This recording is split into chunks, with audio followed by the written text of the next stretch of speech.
Back to what we were doing. We have these are all my different yellows I have.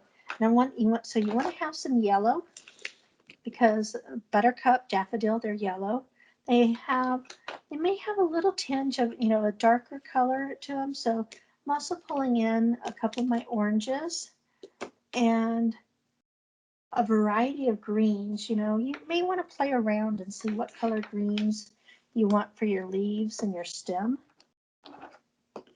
So I have all sorts of shades in here, and then eventually we'll use some black and white as well.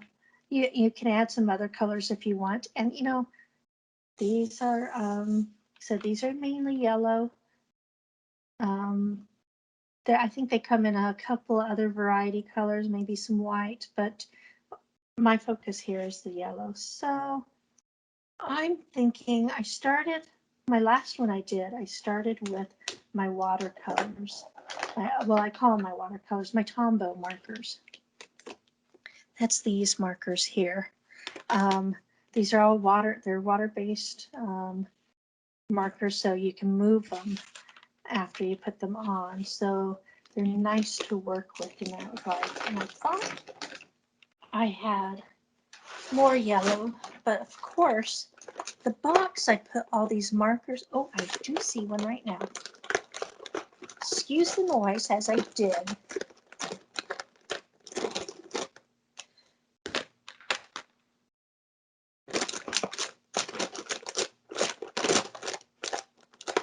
All right, so I packed my markers in this huge old tub, so I had them still available to me while I moved, but when I packed them, I wasn't thinking about it. I put all the color tips here going to the inside of the box, so all I could see on the outside is here. So to find my colors, I just have to dig, and dig. Anyways, what I want to do is I think we'll start with the light yellow just as a base, and then we're going to go up in colors and then increase our intensity of the color. With yellow markers, one thing I do suggest is having a piece of paper towel, and just it's like you're cleaning the tip first off, because especially with these, like if you had any other colors around, or even just the pencil marks, the lead, it can pick that up, and then it's going to really dull it out, which is not a pretty sight. You don't want a gray yellow. So what we're going to do is just kind of color it in, and I'm not going to take it all the way to the lead for that very reason. But I'm just going to take the color.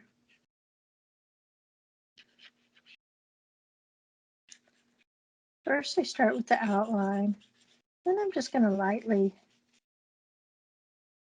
go in. I don't have to fill up the whole thing, just a portion of it. And then you can take your brush. I'm using a watercolor brush. Make sure if it's coming out clean, so just get a little bit of water on it. Now we're just going to move this color.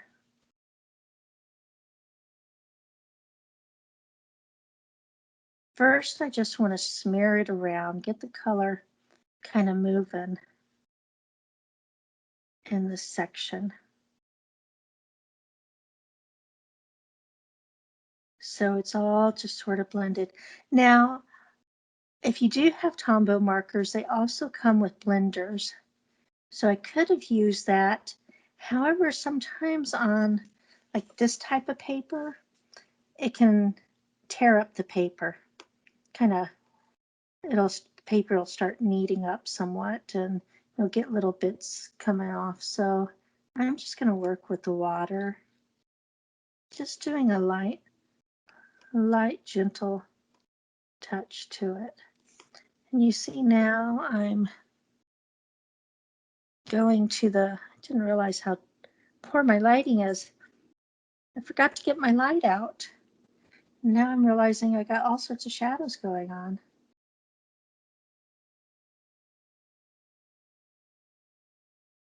Oh, you can see right here, a little bit of it is kind of pilling up. So basically we just want to get a little bit of color there started. And I'm going to go grab my light and put some light on the subject. I don't know what I was thinking. Okay, kids, as they say, now we're cooking with gas. I have no idea where that saying came from. But anyways, all right, this is much better. Oh, now this is funny. Tombow markers, if you look at them, and sorry if I'm yelling, I took my hearing aids out and now I don't know how loud I am, so I couldn't hear myself before, so now I'm talking louder. So anyways, I got my markers out and didn't even realize I dug for one of these markers, and now that I look at it, they're the same color. Oh well, that happens sometimes. If you get multiple sets of Tombows, you'll find that sometimes you get 2 or 3 versions of a color. Excuse me.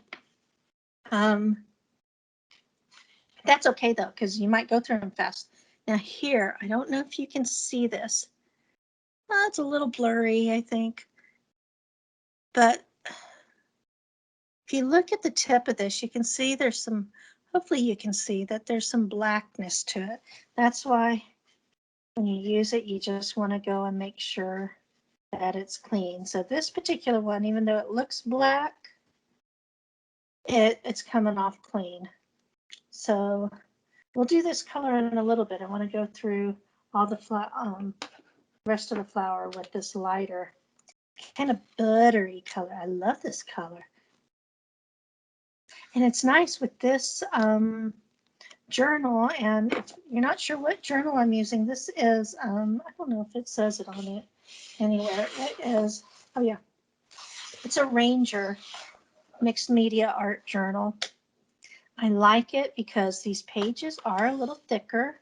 And even if you want to add gesso to them, they work out really good. You don't have to, but they're thicker. They got a little pocket here to hold extra little tidbits. Anyways, but and instead of the white background, it has kind of that off natural color. I guess a natural color you could say, and it kind of makes the colors look a little different versus having the white background. So we're just going to color this one in. This time I think I'll just do it this way. There's no right or wrong. It's just what feels good to you, you know?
Excuse me. Oh, that burger keeps wanting to remind me that I ate it. So if I'm using my regular markers, I've got several different shades of green. Some of these have dual tips. Some of them are just single tips. And I'm thinking some of the shades I want. I think this one's going to be too drab. Let's just look at it here. Oh, I don't know. That's not as drab as I thought. The lid just doesn't quite match what it looks like. So I think I'm going to use those two. This one I think is a little too, that's a bright green. I might use that for highlighting. These are just fat. I love these markers sometimes, but they're just fat. This one is a little too metallic-y, and I think it's got a little too much blue. Yeah, it's a little on the blue side, not quite what the direction I want to go. So I think I'll hold this for the end in case I want to outline, but I think I'm going to start with these. Now with these are all permanent markers, so I'm not going to be able to move them with the water. So I think we'll start with the lighter color first. Just kind of come in. Oh yeah, that's a good color.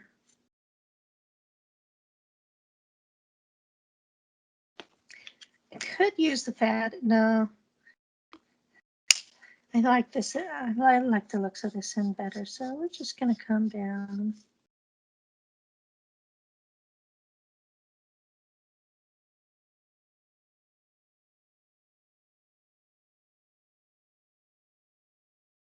And what's nice, you got the little green stem in here, is that, you know, green can represent growth. It also represents healing. So think about it. Sometimes when you're going into it, stepping into a new beginning,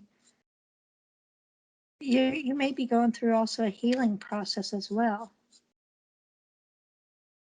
Because to create something new, you're going to have to, don't always want to use the word destroy, but I notice I've been using that one a lot lately. But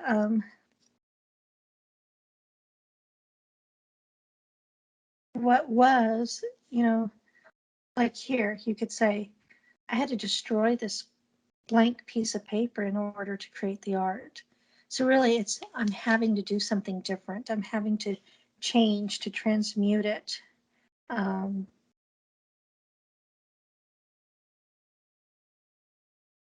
so in some ways, to create something new, you do have somewhat of a destructive power because you have to let go of what was. So with our new beginnings, we are having to let go of either our way of thinking, our way of being, definitely, and create something new.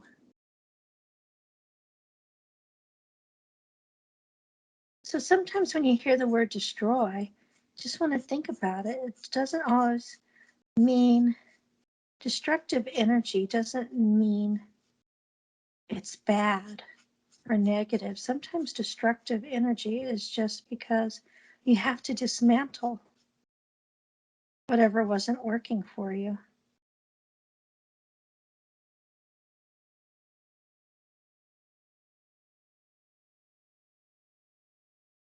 Oh, I kind of like how this is coming out. Um,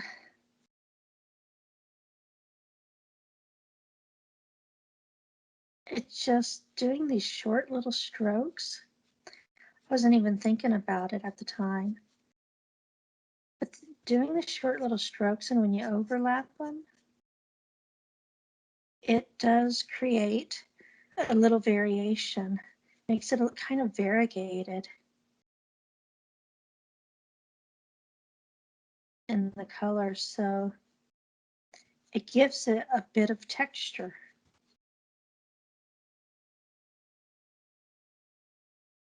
And I like that, having this little texture to it.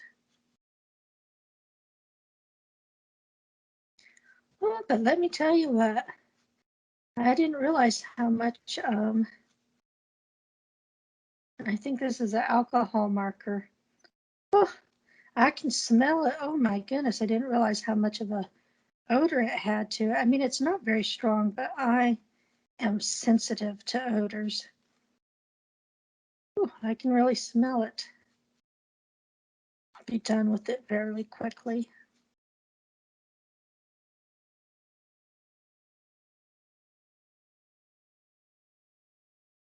This is why sometimes, though, it's okay to take your time and not be in a rush to get everything filled in. So, like I said, if I was in a rush, I'd just be making these big long streaks and they may be harsher. And then you wouldn't have this nice little gradation to them, this little, the little texture that comes out. Oh, I really love that. It's the small things that get me excited. What can I say? So now I want to outline.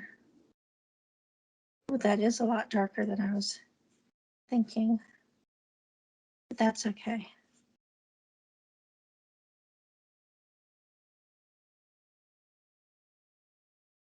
The other thing, if you notice, I don't know if you can, yeah, you can. By doing these little short strokes here, you can kind of leave a little ragged edge to your leaf. And some leaves do have that. They have that ragged edge to them. So, and your stems too. So it's just something to think about as you're creating. It's like, I know for me, sometimes I get so caught up on wanting it to have that perfect look and to fill up the space instead of leaving some space or leaving some roughness to it.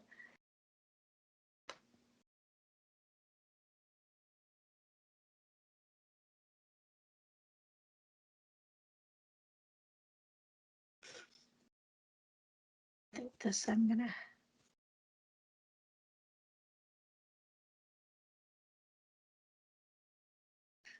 I'm doing it purposely this way. I want to give it a little bit more texture and dimension by having one side darker than the other. Want this to come in.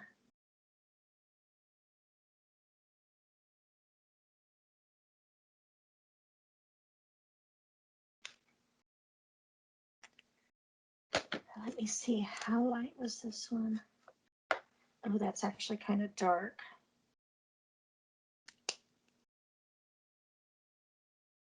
Not sure how would that, well, you know what the heck? We'll just try it. It's dark, but it's a different shade.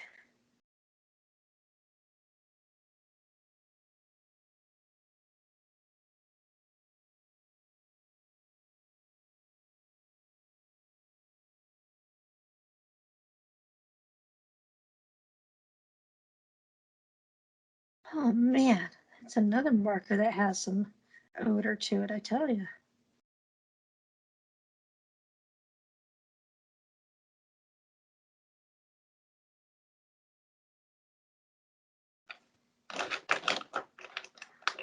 Okay, so we're gonna take this.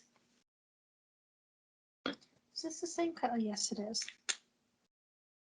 I want this one because it's, no, they're both dirty looking. All right, that was clean. So I'm gonna take this and I just wanna come in a little darker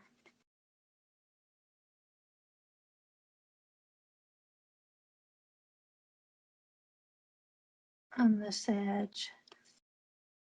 Maybe a little darker right here.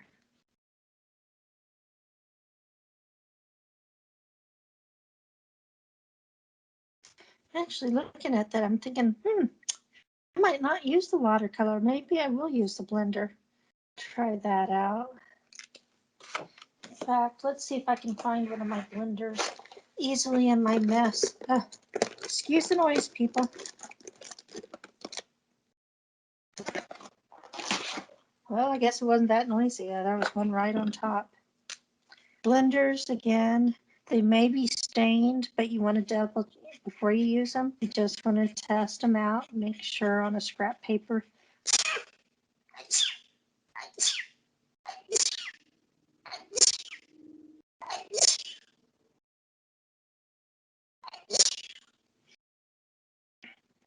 All right. So that looks good. So see what I mean? It starts to pill up some. Maybe if I'm not so rough, I try to be a little more gentle. It still likes to pill up. And it bugs me when it pills up.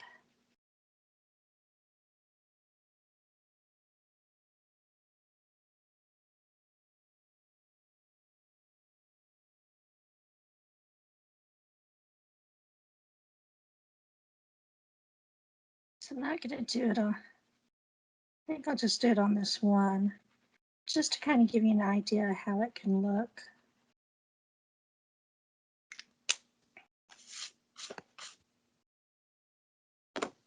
So, okay, now I gotta also find a charging cable because my stand is about to die. The stand holding my phone. Okay, there we go. Are you plugged it? Oh, it's not going to charge if the other thing isn't plugged in. Other end isn't plugged in.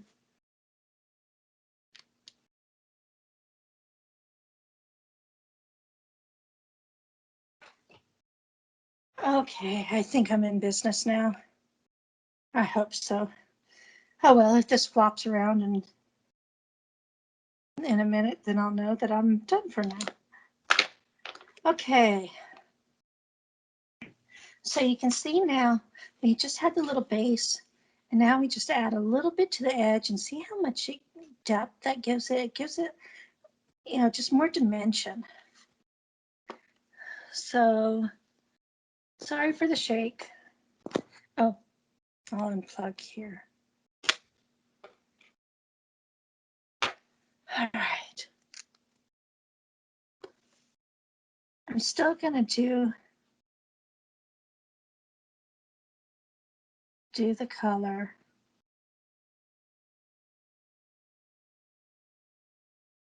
I'm just, like I said, I'm not gonna use the